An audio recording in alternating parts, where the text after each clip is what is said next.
주의 은혜 가운데 평안하셨습니까? 옆에 사람을 인사합시다. 사랑합니다. 축복합니다. 네, 한 주간 동안 주의 백성으로 사느라고 수고 많으셨습니다. 제목이 있습니다. 같이 읽겠습니다.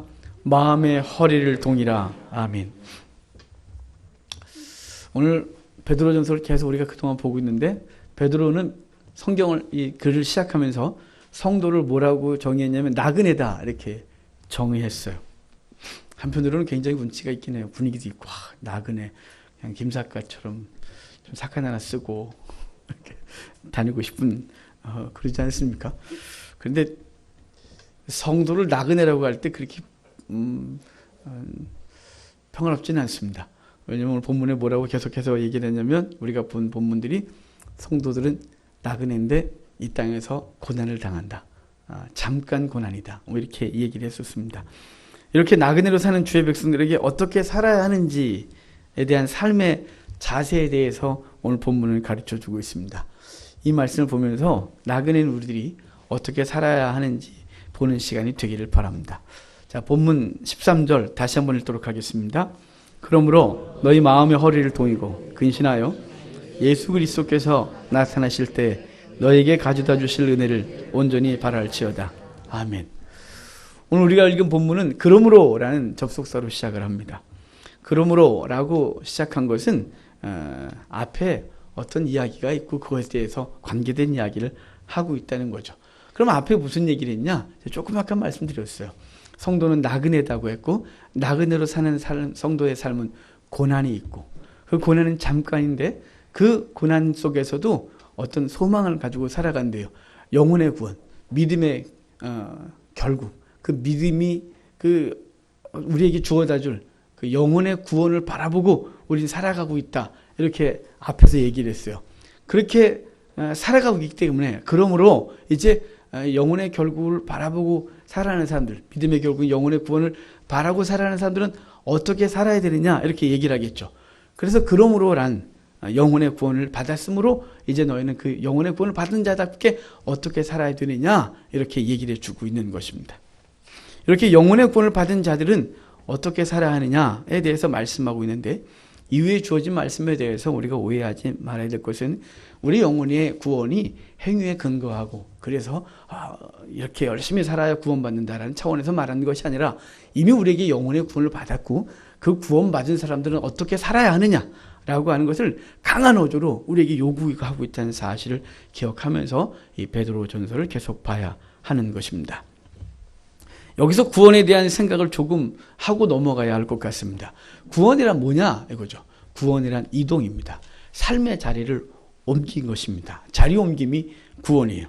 그러니까 이스라엘 백성들이 애굽에서 가나안으로 옮긴 것, 이것이 바로 구원이에요. 그들을 구원했다, 애굽에서 그들을 건졌다고 할 때 장소가 옮긴 바 된 거예요. 우리로 하면 우리가 교회 밖에 있다가 교회 안으로 들어와 있다, 이 정도 차원 아닙니다. 교회 안 다니다가 교회 좀 다녔다, 이 정도 차원 아닙니다. 이것은 우리의 몸이나 육체에 대한 얘기인 것이 아니라 우리 영혼에 대한 얘기입니다. 우리의 영혼이 사단의 권세 아래에 있다가 하나님 안으로 들어온 것입니다. 지옥에서 천국으로 옮긴 바 된 것입니다. 세상에서 하나님의 나라로 옮긴 바 된 것입니다. 이 땅에서 저 하늘로 우리의 삶의 자리가 옮겨진 것을 구원받았다 이렇게 말하는 것입니다. 그래서 바울은 우리의 시민권이 하늘에 있다 이렇게 말했고, 우리가 이미 하늘에 안침받았다 이렇게 말했습니다. 그렇게 구원받은 자가 여전히 이 땅에 마음을 두고 살아가는 것은 구원받은 자답지 못한 것입니다. 그러니까 이 땅에서 이미 옮김받았다 이 말입니다. 이 땅에서 옮김받아서 저 나라로 갔는데 이 땅에 여전히 마음을 두고 살아가는 것은 구원받은 자의 삶의 자세에 합당하지 않은 것입니다. 마치 애굽에서 나온 이스라엘 백성들이 애굽의 고깃가마 곁을 사모해서 그쪽으로 다시 돌아가겠다고 외치는 것과 다를 게 하나도 없다 이 말입니다. 하늘나라 백성으로 살아가는 것이 힘겨울 때 세상을 돌아보고 세상적인 것을 얻기 위하여 세상의 방식을 다시 추구하려고 하는 것, 그것은 성도에게 합당하지 않은 것입니다. 마치 애굽으로 돌아가는 그 백성들과 같은 것이고, 소돔에서 나왔음에도 불구하고 소돔을 돌아봤다가 소금기둥이 된 롯의 처와 같은 모습이 여전히 이 땅에 마음을 두고 살아가는 사람들의 모습인 것입니다. 그러니까 성도는 이미 이동한 사람인 것입니다. 이미 자리를 옮긴 것입니다. 우리의 삶의 자리는 여기가 아니라 저 나라라는 것입니다. 이런 정체성 분명히 하고 살아가야 되는 것이죠. 그것이 바로 구원받은 자의 삶이다 이렇게 말하는 거예요. 베드로는 그래서 우리를 나그네라고 말했잖아요. 이 땅에서 하늘나라로 가고 있는 상태의 사람. 이미 우리의 삶의 자리는 거기 있고 그리고 그 나라를 향하여 끊임없이 달려가고 있다고 말씀해 주고 있는 것입니다. 그래서 그러기 때문에 13절 우리가 읽은 후반에 은혜를 온전히 바라라. 그리스도께서 오실 때 주실 은혜를 온전히 바라라 이렇게 말하고 있는 거예요. 여기 바라라 라는 말을 21절에서는 소망이다 이렇게 말로 대신했어요. 그러니까 나그네가 본향이 아닌 타향에서 살아가면서 그 타향에서 기꺼이 그 땅의 삶을 살아갈 수 있는 이유는 돌아갈 본향을 소망하기 때문에 그런 것이죠. 우리나라에 외국에서 온 노동자들이 참 많지 않습니까? 그들이 여기서 무시당하고 또 열악한 환경 가운데 일을 열심히 하는 이유가 뭔가요? 여기서 돈 벌고 이제 고향에 돌아가서 그곳에서 떵떵거리고 살 걸 소망하면서 살아가고 있는 것 아니겠습니까? 본문에서 말하는 소망은 그리스도께서 임하실 때 우리에게 주실 영혼의 구원, 그것을 바라보면서 오늘도 살아가는 것이에요. 애굽에 있던 이스라엘 백성들이 소망했던 것은 가나안 땅이었습니다. 그럼 이 땅에 살아가고 있는 저와 여러분의 궁극적인 소원은, 가장 큰 소망은 뭐냐? 바로 하나님의 나라, 영혼의 구원인 것을 압니다. 우리 그 소망 갖고 오늘 열심으로 이 땅을 살아야 될 줄로 압니다. 그렇다면 영혼의 구원에 대한 소망을 가진 사람들의 삶의 자세는 어떠해야 되느냐? 이것이 이제 그 다음부터 나오죠. 여기 본문에 나왔어요. 거기 뭐라 그랬어요? 마음의 허리를 동이고 이렇게 말합니다. 여기 허리를 동이다라는 이 말에서 동이다라는 말이 아나존님이라고 하는 헬라어예요. 이 말은 두 단어의 합성어예요. 다시라는 아나와 그리고 졸라매다, 띠를 띠다라고 하는 존님이라는 합성어예요. 좀 어감이 이상해요. 그래서 지금 제가 이 말할 때 몇 분이 웃으셨어요. 헬라어 한 거예요. 제가 이 땅에 우리나라 말한 게 아니고. 이걸 그냥, 그래서 이걸 합성어, 우리 성경엔 동여매다 이렇게 번역했다면, 이걸 그냥 원어 그대로 직역을 하면 이렇게 하는 거예요. 다시 매다, 다시 동여매는 거예요. 다시 쫄라매는 걸 이게 오늘 본문에서 해주는 말씀이에요. 그분 다시 맨다는 말이 뭘까요? 매어 있었던 거예요. 그걸 다시 매는 거예요. 이게 느슨해지려는 거 다시 매는 거예요. 이미 맸었던 건데 다시 꽉 묶는 거예요. 그걸 마음의 허리를 동이다 이렇게 말하는 것이죠. 여기 마음의 허리라고 말한 것은 마음이 감정이나 의지뿐 아니라 생각과 가치관을 말하는데, 그 생각과 가치관, 마음과 의지를 꽉 붙들어 매라고 말하고 있는 거예요. 베드로가 마음의 허리를 동이라고 한 것은 우리의 마음이 육체를 움직이기 때문에 그렇죠. 육체를 제어하는 것보다 마음을 제어하는 것이 더 힘듭니다. 여러분, 몸뚱아리를 여기 앉혀두는 것보다 더 힘든 건 우리의 마음을 여기 앉혀두는 게 더 힘들죠. 몸은 여기 와 있는데 생각은 온데 사방을 돌아다니고 있다면 지금 주님의 말씀을 들어야죠. 너의 마음의 허리를 동이라고 하나님 말씀 앞에 좀 동여매야 해요. 그래서 잠언 이렇게 말해요. 무릇 지킬 만한 것보다 내 마음을 지키라. 생명의 근원이 이에서 남이니라. 이렇게 말씀하고 있습니다. 왜 베드로는 영생의 소망을 품고 사는 사람들에게 마음의 허리를 동이라고 말하냐면, 이 마음이 모든 걸 주장하기 때문에 그래요. 무엇을 생각하고 무슨 어떤 가치관으로 살아가느냐에 따라서 그 삶의 방식이 결정되고 그 결과도 이미 그 마음을 먹는 것에 따라서 이미 주어진 것과 다름이 없기 때문에 그렇죠. 그래서 우리도 옛말에 마음 먹기 나름이라고 이렇게 말하지 않습니까? 마치 배를 움직이는 것이 작은 키 하나로 움직이듯이 우리의 마음이 어떻게 마음을 먹느냐에 따라서 그 삶이 결정되어지기 때문에 그렇습니다. 하나님 앞에 솔로몬이 1,000번제를 드렸을 때 하나님이 나타나서 뭘 줄까? 이랬어요. 솔로몬이 돈을 구했습니까? 명예를 구했습니까? 권력을 구했습니까? 군사력을 구했습니까? 아닙니다. 솔로몬이 구한 게 마음이었습니다. 듣는 마음. 그 마음이 하나님 앞에서 온전해지면 그 다음에 결과가 어떻게 될지 아는 솔로몬은 듣는 마음을 주소서. 그래서 솔로몬이 듣는 마음으로 그 솔로몬의 초기 통치가 하나님 앞에 바랐다는 사실입니다. 예수님을 만나는 순간 우리의 마음이 이미 허리를 동여맸었습니다. 그러나 우리의 삶이 그 동여맨 상태로 계속 가지 못하고 세상 유혹에 넘어지고 그리고 또 느슨해지고 풀어지고 이렇게 되는 것이죠. 그래서 그럴 때마다 계속 붙들어 매야 되는 거예요. 하나님의 보좌에 우리의 마음을 꽉 묶어놔야 됩니다. 하나님이 원하시는 것이 무엇인지 그 말씀 앞에 계속해서 경성하고 깨어 있어야 하는 것이죠. 그래서 주님도 다른 사도들도 이 마음의 허리를 동이라라는 표현을 다른 표현로 했는데 깨어 있으라 이렇게 표현했습니다. 깨어 있어야 되죠. 왜 마음의 허리를 동이고 깨어 있어야 될까요? 사도 바울은 말하기를 우는 사자가 삼키를 자를 찾아 다니고 있기 때문에 너희를 깨어 있어라 이렇게 말하고 있는 것입니다. 여러분 지금 우리의 삶 속에서 여전히 사단은 우리를 넘어뜨리려 하고 우리를 성도답게 살지 못하게 하고 세상에 주저앉게 하려고 하는 이 계속된 계략 속에 있는데 우리가 그것에 넘어지지 않고 주의 백성으로 바르게 살기 위해서는 우리의 마음의 허리를 동요하는 것이죠. 깨어 있어야 하는 것이죠. 그래야 어떻게 사는 것이 바른지 계속 알게 되고 그 방향을 계속 가게 되기 때문에 그렇습니다. 마음의 허리를 동이라고 하는 것이 첫 번째였다면 두 번째 성도로서 이 땅에 살아가는 유일한 방법은 뭐냐면 근신하라고 이야기를 해주고 있습니다. 근신하다 이 말을 우리말 성경엔 이렇게 번역했어요. 정신을 차리고 이렇게 돼 있어요. 근신하는 건 뭐냐면 정신 차려라 이렇게 말했어요. 헬라어로는 네폰테스라는 단어인데요. 이 말의 뜻은 술 취하지 않다, 정신 차리다, 근신하다, 침착하다 이런 뜻을 갖고 있어요. 그러니까 근신하다라고 하는 말의 적극적인 말은 정신을 차리는 거고요. 근신하다는 말의 소극적인 건 술 취하지 않는 것입니다. 뭐 정신 차리다 이 말이야 뭐 제대로 알고 있고 이 술 취하다는 말에 대한 걸 좀 생각해 봐야 해요. 단순 술이 아니죠. 여기 술보다 더 많은 것들이 있어요. 술을 대표로 해서 우리의 신앙적 이성을 마비시키고 그리고 우리로 하여금 정신 못 차리게 하는 이 땅의 모든 것들에 취하고 그것에 집착하지 말라고 말씀하고 있는 것입니다. 그런 것들에 중독되면 신령한 것을 보지 못하게 됩니다. 신앙적 이성이 마비되게 되는 것이죠. 그것이 돈이든 쾌락이든 명예든 도박이든 또 뭐 이 땅에 나름대로 긍정적으로 여겨지는 것들도 그것에 빠지기 시작하면 우리의 신앙적 이성은 마비되어지고 하나님이 뭘 원하시는지를 모르고 그것들을 추구하는데 열심을 내고 달리다가 하나님을 잃어버리게 되기 때문에 그렇습니다. 그건 우리의 신앙을 잃어버리게 하고 깨어있지 못하게 합니다. 결과적으로 성도를 죄에 빠지게 하고 그리고 하나님의 영광이 저 뒤에 가 있게 되겠죠. 사람들은 자신의 의지를 너무 믿는 경향이 있어요. 자신이 대단히 훌륭하다고 믿는 것 같아요. 그래서 종종 그러잖아요. 술 드시지 마세요. 그러면 난 정신을 잃지 않을 정도로 먹을 자신이 있어요. 이렇게 드세요. 또 뭐 적당히 즐길 정도로 도박을 한답니다. 도박이라는 게 희한하게 10원짜리 하다가 100원짜리 하고 100원짜리 1000원짜리 되고 결국 인생이 망하는 겁니다. 내게 하나님께서 많이 복을 주셔서 괜찮대. 난 복을 주시면 난 감당할 수 있대요. 난 청지기로서 충분히 주신 것 제대로 사용할 수 있다. 우리는 이렇게 자신감이 있어요.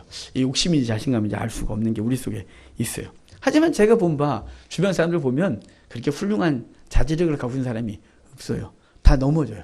그것이 너무 많이 주어지거나 그것에 집중하다 보면 반드시 이성을 잃고 하나님과 점점 멀어지게 되어집니다.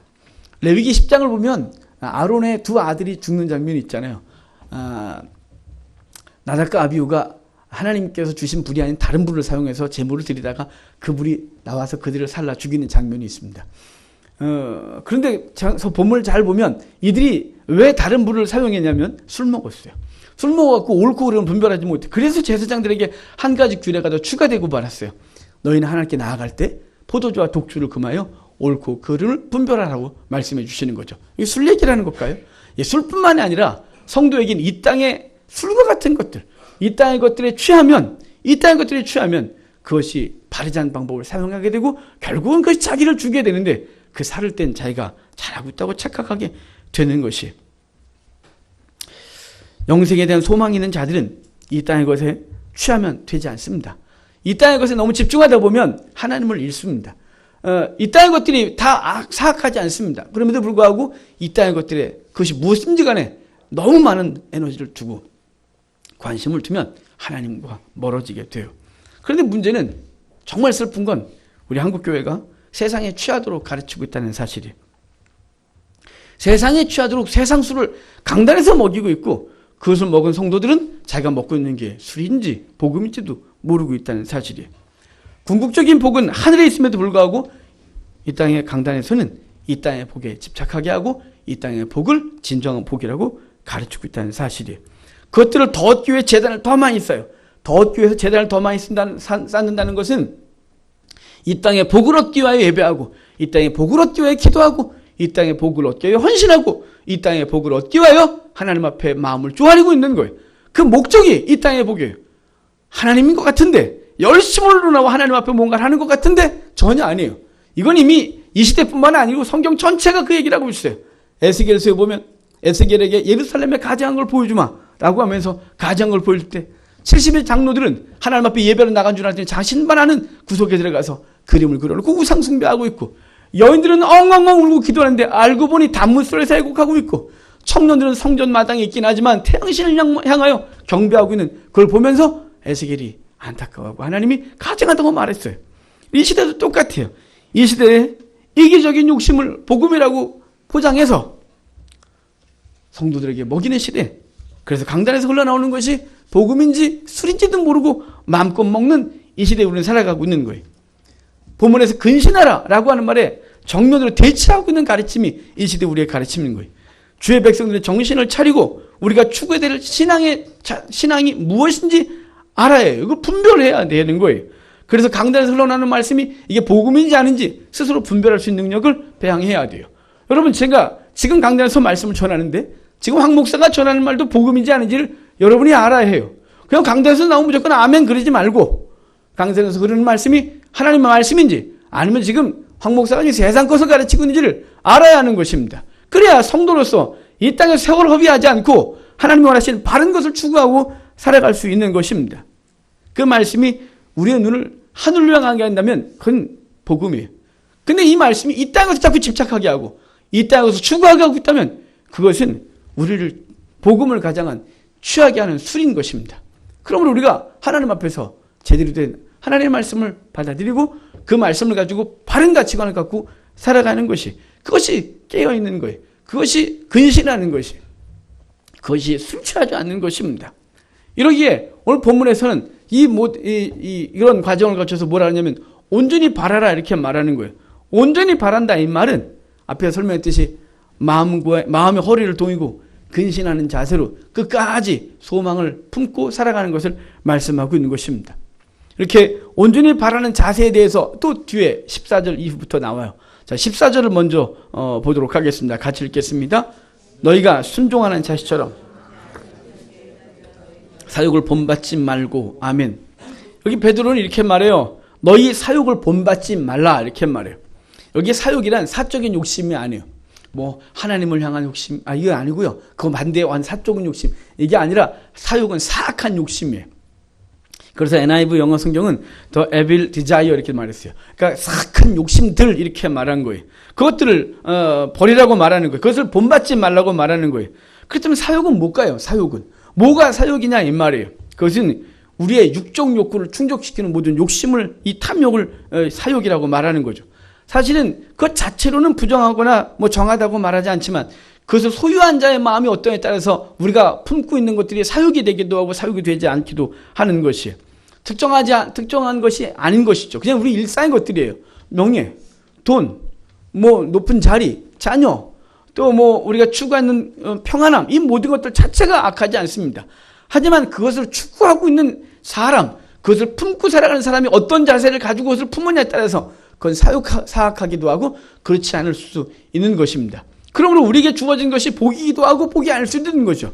여러분이 기도하고 있는 이 일상의 것들이 이거 사욕을 위해서 구하는 것인지 아니면 하나님의 영광을 위해 구하는 것인지 스스로 알 수 있는 것이에요. 그래서 주님께서 이렇게 말씀했어요. 너희가 정욕으로 잘못 구하고 있다고 분명히 말씀하셨던 것이, 이것이 바로 사욕이에요.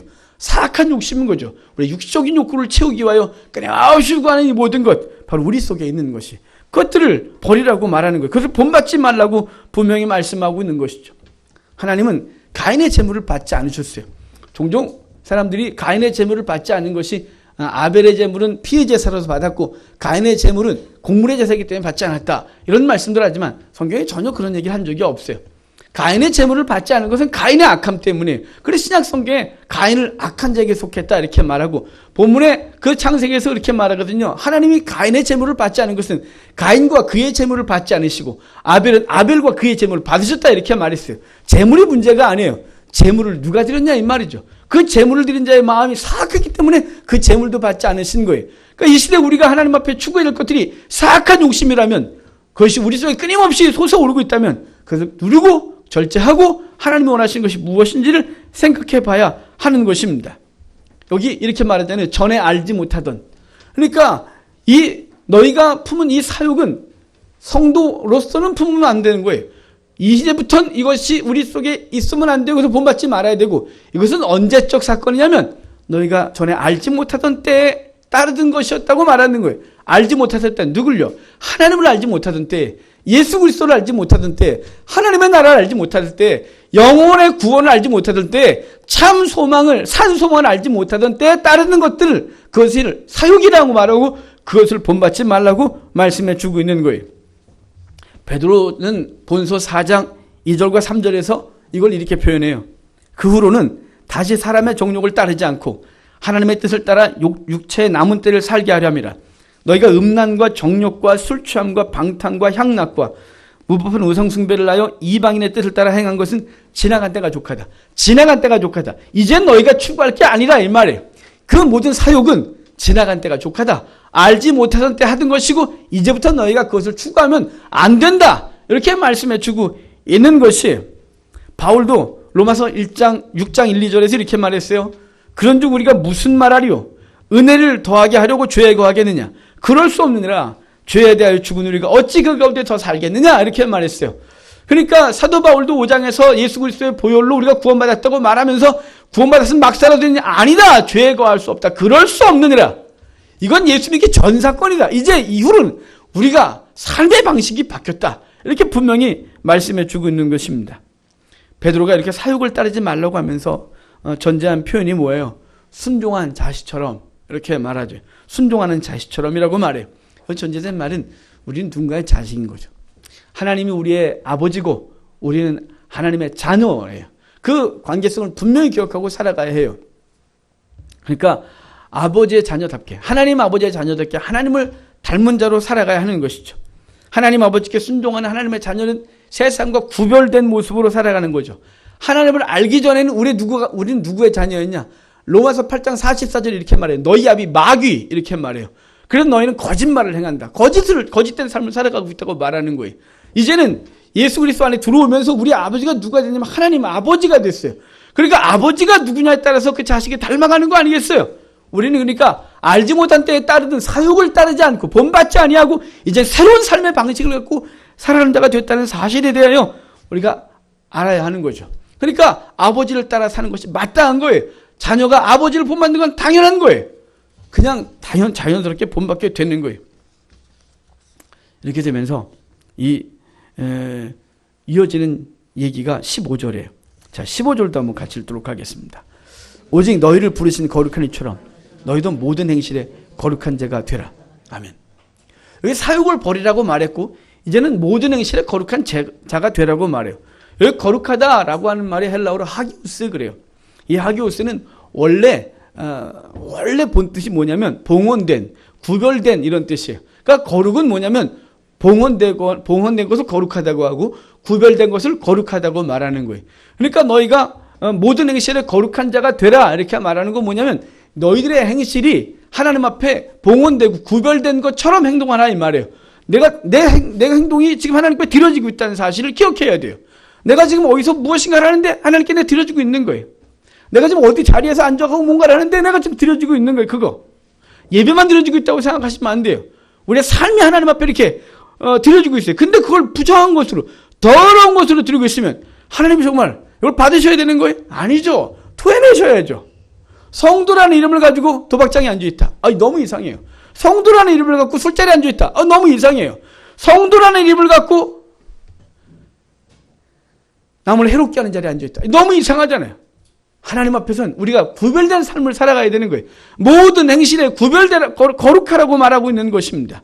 그러니까 우리가 예배당에서만 예배드리니 1시간 거룩한 모습으로 드리는 게 아니라 우리 일상이 거룩해야 되는 거예요. 우리 가정이 거룩해야 되는 거죠.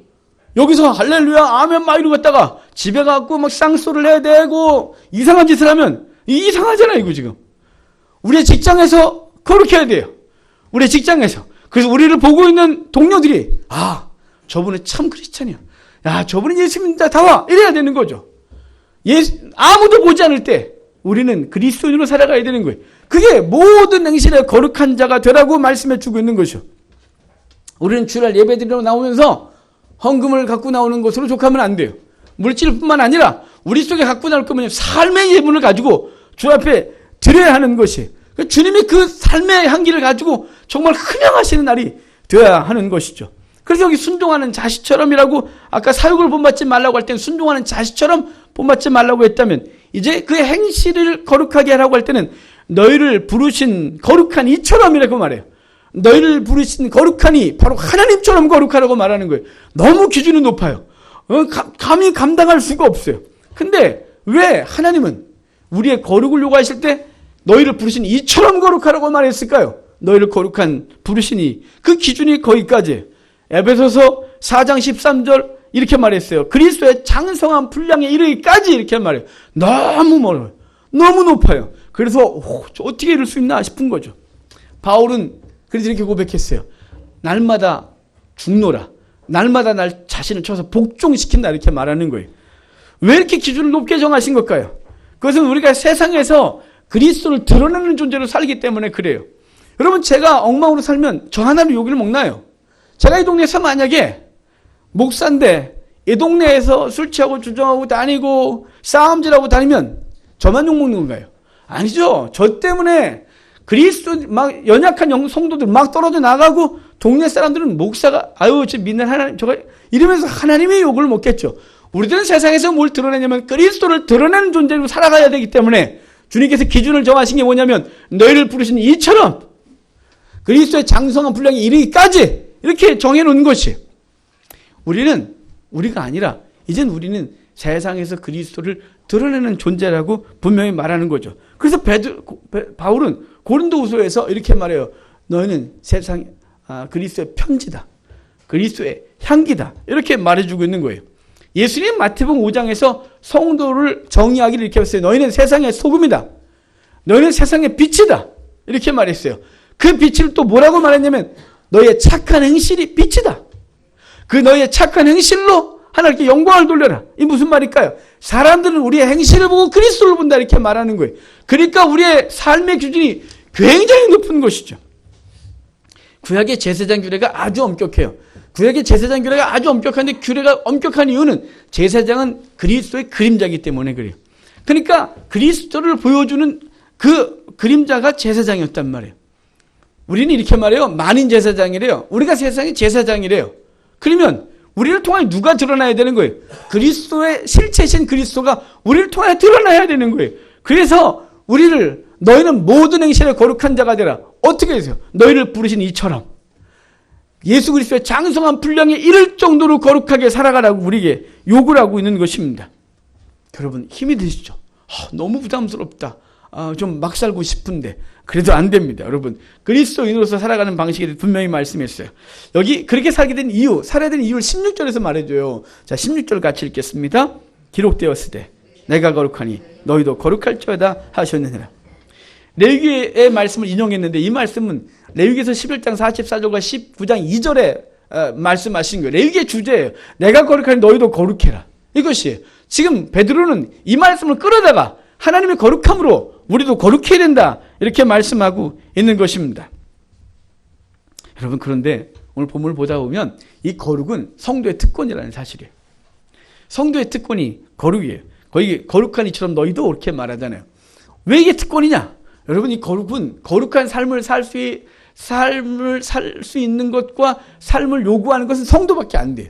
왜냐하면 거룩하신 이가 하나님이시거든요. 하나님이면 거룩한 존재가 없어요. 근데 그 거룩한 하나님이 어디에 있냐? 우리 안에 계세요. 그리고 주님께서 우리에게 요구한 게 뭐냐면 나처럼 살래요. 거룩을 요구한 게 우리예요.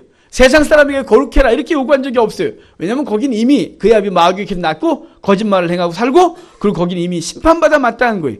그들이 객관적으로 인간의 윤리적인 눈으로 도덕적인 눈으로 착하게 산다. 그래도 그건 하나님 보시기에 거룩이라고 말하지 않는 거예요. 하나님은 당신이 그 속에 거하는 사람들이 거룩한 거예요. 그 거룩한 자에게 요구하는 게 거룩한 삶인 거죠. 그럼 그러니까 이거는 의무가 아니라 특권인 거죠. 특권이에요. 우리에게 특별한 권리가 있는 거예요. 너무 놀라운 사건이에요. 여러분 한번 예를 들어볼까요? 어릴 때 선생님이 반장에게 심부름을 시키잖아요. 그럼 옆에서 보고 있던 애가 이제 심부름 한다. 힘들겠다. 그러나요? 아니죠. 반장이 그 선생님의 심부름을 하면 그게 그렇게 부러워요. 선생님이 나한테도 좀 심부름 시켜주시지. 아니요, 반장에게 준 특권이에요. 차렷 경례, 반장이 해야 돼요. 그거 나도 한번 해보고 싶어요. 근데 그거 아무나 하면 안 돼요. 반장님에게 주어진 거예요. 특권이에요, 특권. 여러분, 거룩한 삶은 특권이에요. 우리 성도에게만 요구된 거예요. 세상은 상관도 없는 거예요. 주님 우리에게 요구한 거예요. 넌 내 자녀니까 넌 이렇게 살아 라고 주신 특권인 거예요. 하나님께서 말씀하신 이 거룩한 삶을 노예처럼 질질 끌려가며 살지 말아요. 그러니까 힘들죠. 이렇게 살면 안 되는데 이러니까 힘든 거예요. 여러분, 자녀로서 그 특권을 갖고 살아가고 있다면 힘들겠습니까? 그게? 아까 예를 들었던 반장이 힘들까요? 아니요, 걔는 선생님의 심부름을 하면서 막 자기가 막 이러고 다녔을 거예요. 제 반장을 초등학교 때 못 해봐갖고. 여러분, 얼마나 장난하게 하는 거예요. 특권이기 때문에 기쁨으로 하는 거예요. 여러분, 우리 거룩한 삶을 요구하시는 주의 은혜는 여러분, 이건 특권이에요. 그러니까 노예처럼 질질 끌려가면서 율법을 지켰다고 허덕거리지 마셔야 돼요. 기꺼이 기쁨으로 이 거룩한 삶을 자녀로서, 하나님의 자녀로서 특권을 가지고 살아가는 우리가 되기를 주의 이름으로 축복합니다. 14절부터 16절까지 우리에게 일러주신 중요한 성도의 삶의 원리가 있어요. 그건 속도가 아니라 방향이라는 것이에요. 여러분, 우리는 빨리 크고 싶어요. 빨리 크고 빨리 부자 되고 빨리 성공하고 빨리 명예로워지고 빨리 유명해지고, 그렇지 않습니까? 세상 사람들이 다 갖고 있는 것입니다. 저에게 물으십시오. 넌 안 그러냐? 저도 빨리 목회 성공하고 싶고, 성공이라기 이상하네요. 빨리 부흥하고 싶고, 빨리 우리 통동원 자리 잡고 싶고, 빨리 좀 안정되고 싶고, 저도 빨리 크고 빨리 뭔가 되고 싶습니다. 우리들의 관심사인 거죠. 근데 하나님의 관심은 빨리 가요. 하나님의 관심은 속도에 관심이 없습니다. 하나님의 관심은 빨리, 많이의 관심이 전혀 없습니다. 하나님의 관심은 방향입니다. 어디를, 어떻게, 무엇을 향하여 가고 있느냐가 더 관심사인 거죠. 그래서 주님의 관심, 우리의 관심은 속도와 규모에 있다면 하나님의 관심은 방향과 방식에 있어요. 그러니까 이걸 우리가 생각하고 살아가면 우리가 어떻게 살아야 되는지 알겠죠. 우리는 빨리 크고 싶어요. 빨리 모으고 싶고 많이 쌓고 싶고 명예로워지고 싶어요. 이게 우리의 관심이에요. 하나님은요, 아니라니까요. 하나님은 빠른 것도 관심 없어요. 하나님은 많이 드리는 것도 관심 없어요. 하나님 앞에 어떻게 관심 없어요. 하나님 앞에서는 주의 백성이 어떤 방식으로 어디를 향해 가느냐가 정말 주의 관심인 것이죠. 왜 이게 중요하냐면 13절부터 언급했듯이 마음이 어디에 있느냐에 따라 추구하는 삶의 방식도 결정되기 때문에 그래요.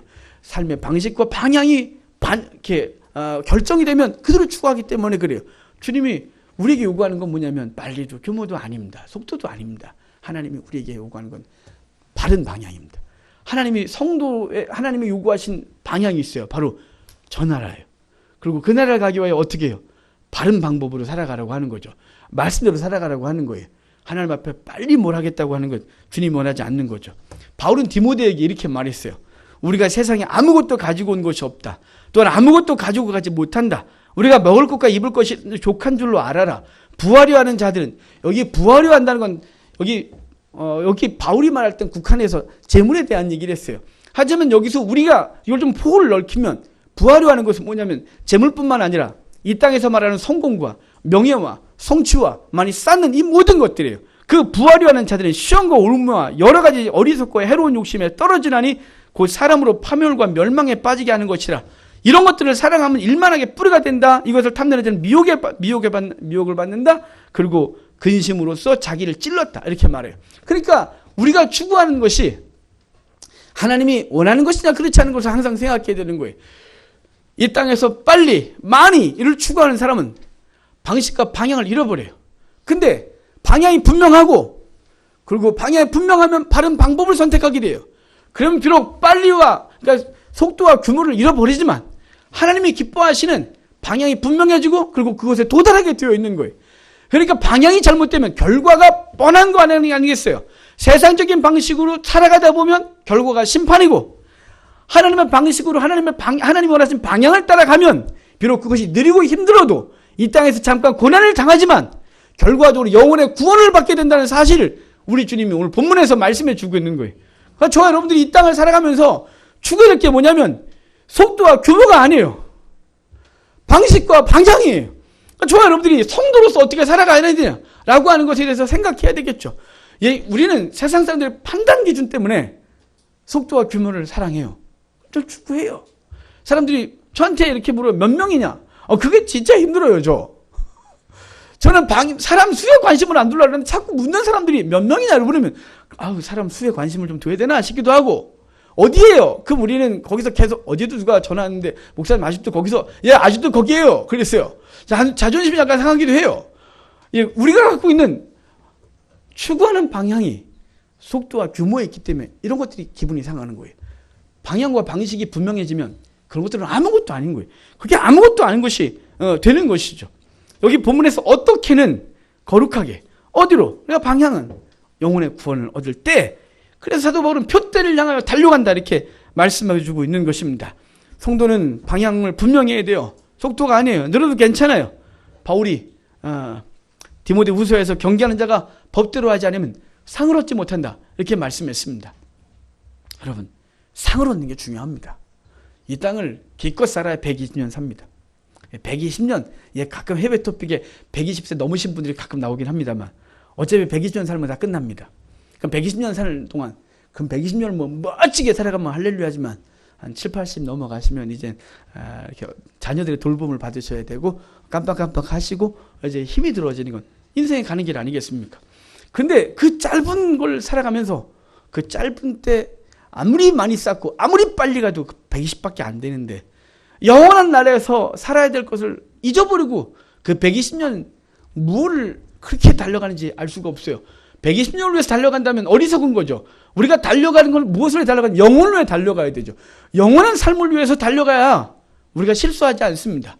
그리고 그 삶을 달려가다 보면 트랙을 잠깐 벗어나고 싶은 욕심이 생깁니다. 왜냐하면 빨리 가야 되니까요. 빨리 가야 되려면 뭔가 편법을 부리고 싶은 게 우리 속에 있는 것 아니겠습니까? 저번 주에 인도의 그 컨닝이 너무 세서 빨개 벗고 시험 보는 사진이 나왔어요. 경찰 시험인가 그런데 팬티만 입고 마당에서 2m인가 3m 다 떨어뜨려 놓고 시험을 보내고, 그러면서 그들이 컨닝하는 걸 보여주니까 막 날리고 여기다 귀 속에 넣은 거 있고 막 어마어마하더라고. 걔는 우리나라 컨닝은 거기서 배우셔야 돼요. 거기는 안 돼요. 우린 따라갈 수가 없어요. 오죽하면 팬티만 입고 시험 보게 하겠습니까? 아무것도 못 보게. 왜 그럴까요? 왜 그랬을까요? 빨리 가야 돼서, 성공에 대해서 많이 모아야 돼서 방법을 잘못 선택한 거예요. 근데 방향이 분명해지면 그 방향 그리고 거기 가려면 잘못된 길로 갔다가 거기 못 가는 거죠. 트랙을 벗어나면 안 돼요. 그럼 상을 얻지 못한다고 분명히 말씀해 주고 있는 거예요. 저와 여러분들이 이 시대 살아가면서 우리 끊임없이 속도와 규모의 유혹을 받습니다. 저도 받습니다. 그래서 제가 지난주에 또 경매에 나왔던 건물이 있어 돌아다니고 헤매고 다녔어요. 그래서 또 그냥 또 한 3일 만에 접었죠. 정신을 잃고 살았어요. 며칠 동안. 속도와 규모에 빠져갖고 뭔가 빨리 해야 될 것 같고, 그래서 저렇게 기도해서 주여 이게 유혹입니까? 기회입니까? 새벽에 무릎 꿇고 하루 종일 기도만 했어요. 근데 결과적으로 3일 만에 답을 주셨는데 유혹이다 이놈아. 그래갖고 내려놨어요. 여러분, 우리는 뭐냐면 우리는 끊임없이 속도와 규모에 영향을 받아요. 여러분, 그럴 때마다 오늘 말씀 기억하셔야 돼요. 방식과 방향이 중요하다고. 야고보가 우리에게 이렇게 권면해 주셨어요. 온갖 좋은 은사와 온전한 선물이 다 위로부터 빛들의 아버지께로부터 내려오나니 그는 변함도 없으시고 회전하는 그림자도 없다. 이렇게 말해요. 좋은 건 이 땅에 있는 게 없대요. 하늘부터 내려온대요. 온갖 좋은 은사와 좋은 선물은 위로부터 내려온다. 이렇게 말했어요. 그러니까 이 땅에서 성도로 살아가는데 우리의 눈을 어디에 둬야 되냐 이렇게 생각하면 되죠. 성도 여러분, 방향을 분명히 하고 살아가는 우리가 되기를 바랍니다. 오늘 전체 말씀에서 중요한 게 있어요. 구원은 자리 옮김이에요. 우리는 여기서 살지 않아요. 우리는 비록 몸은 여기 있어도 우리의 마음과 생각과 관심이 저기 있어요. 그래서 우리는 이미 옮김받은 삶을 살아가고 있어요. 그래서 나그네인 거죠. 우리는 타향에서 본향을 향해서 가고 있어요. 우리의 신분은 그곳에 있어요. 분명히 기억하고 사셔야 돼요. 그래서 방향과 방식을 제대로 결정해야 돼요. 방향과 방식을 잘못 결정하면 속도와 규모에 치우치다 보면 방향과 방식을 잃어버려요. 그러면 열심히 달렸는데, 열심히 주를 위해서 무엇인가 했는데, 열심히 주 앞에서 뭔가 했다고 했는데 주님께서 난 널 모른다 이렇게 말씀하신다면 그동안 달렸던 삶들은 무엇이 되느냐 이 말이죠. 여러분, 우리가 하나님 앞에서 이것을 기억하고 살아가길 바랍니다. 미국의 조니 에릭슨 타다라는 여자 화가가 있어요. 그 사람은 원래 10대 때 물에서 이렇게 다이빙을 했다가 수영을 하다가 너무 낮은 걸 모르고 다이빙을 했다가 그만 척수 장애를 입어요. 마비가 왔어요. 예수 믿기 전에 그랬어요. 그래서 옆에 크리스찬이 친구가 예수님 얘기할 때 막 노발대발하고 난리가 났죠. 하나님의 풍성함이 이거냐, 하나님의 사랑이 이거냐, 네가 한번 당해볼래, 막 이런 거 있잖아요. 막 그러다가 그 친구가 어느 날 예수님이 그 친구 아무것도 못 움직이니까 목 밑으로 움직이지 못하는 인생이 됐으니까 그 친구가 예수님이 십자가에 달리셨다. 너는 이렇게 됐지만 그분도 자유함이 없이 묶이셨다. 그리고 그분의 묶이심을 통하여 우리에게 영생을 줬다고 그 친구가 얘기를 해요. 그래서 그 친구가 들은 말한 얘기를 듣고 그분이 예수 그리스도를 믿으면서 이제 목 위를 움직일 수 있으니까 입으로 그림을 그리면서 이제 장애우들을 돕고 그리고 그들의 문화의 일들을 적극적으로 행하면서 예수 그리스도의 복음을 증거하고 다니는데 그 복음 증거자가 한 말이 있어요. 그분이 한 말이 이래요. 육체에 있는 잠깐의 시간은 하나님을 위해 살 수 있는 유일한 시간이며 기회다. 육신을 벗어나면 주를 위해 살 수가 없대요. 주를 위해 살 수 있는 유일한 시간, 그것은 육신에 있을 때다 라고 하는 그 정의를 아무것도 못 움직이는 목잇밖에 움직일 수 없는 사람이 한 말이에요. 여러분 우리는 그보다 얼마나 많은 일을 할 수 있나요? 육신을 갖고 있는 동안 이때만이에요. 저 천국에 가면 하고 싶어도 못한대요. 이 땅에서 사는 동안 기회가 주어졌다는 삶을 산 것을 기억하고 오늘 말씀대로 마음의 허리를 동이고 근신하여 하나님이 원하시는 거룩한 삶을 사는 우리가 되기를 바랍니다. 단 한 번 주어진 생에 하나님이 기뻐하시는 삶을 살고 천국에서 잘했다 칭찬받는 성도로 삶을 복이 있기를 주의 이름으로 축복합니다. 기도하